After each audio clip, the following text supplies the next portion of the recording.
According to the National Human Rights Commission Act 1993, who amongst the following can be its chairman?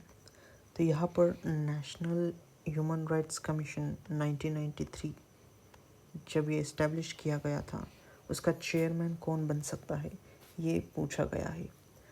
तो national human rights commission act एक ordinance के through pass किया गया था।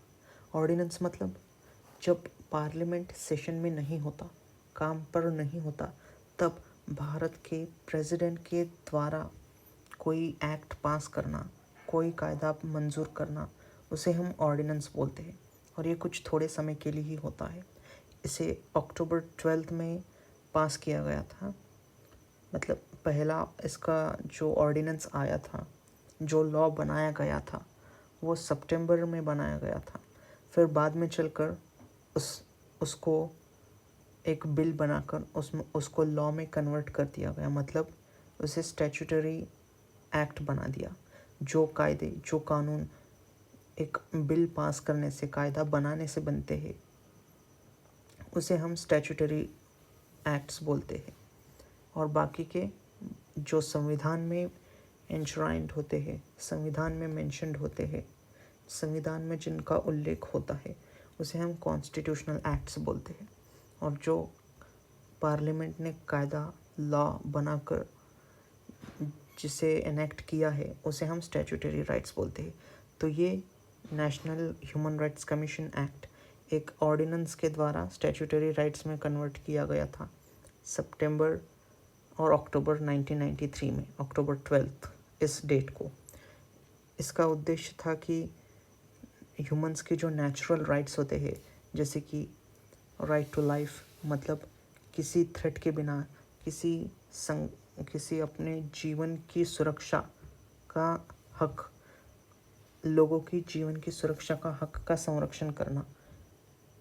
Right to life, right to liberty, मतलब स्वतंत्रता का अधिकार, कुछ भी बोलने का अधिकार।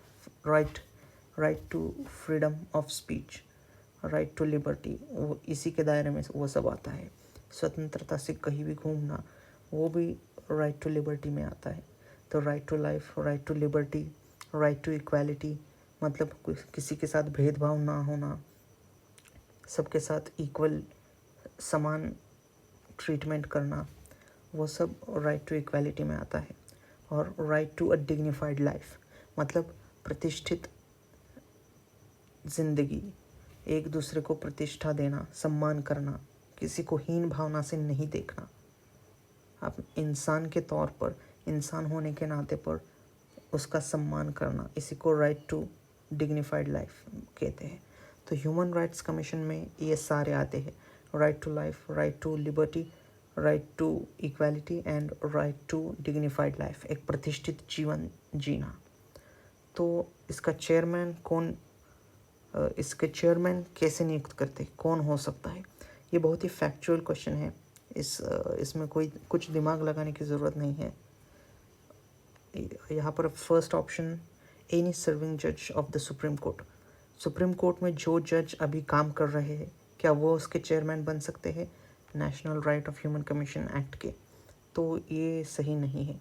इसके चेयरमैन वो बन सकते हैं जो कि चीफ जस्टिस ऑफ इंडिया, जो अभी रिटायर हो चुके हैं, जो अभी काम नहीं कर रहे, retired chief justice of India, मतलब सुप्रीम कोर्ट के जो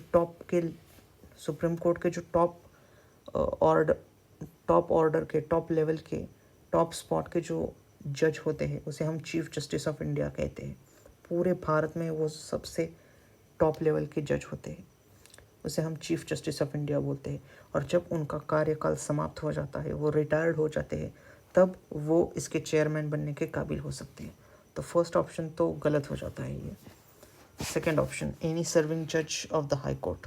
यह सर्विंग मतलब जो अभी काम में है, लेकिन वो तो retired chief justice of India को ही बना सकते हैं चेयरमैन। तो सेकंड ऑप्शन भी गलत हो जाता है, फर्स्ट ऑप्शन भी गलत है।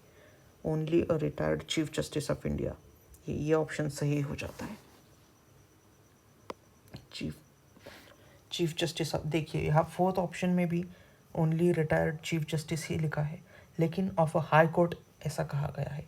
हाई कोर्ट मतलब जो स्टेट्स में होती है उन्हें हम हाई कोर्ट बोलते हैं।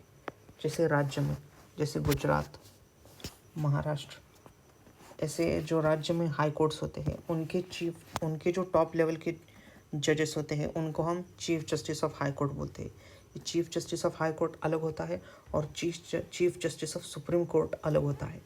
Chief justice of supreme court को ही हम चीफ जस्टिस ऑफ इंडिया कहते हैं।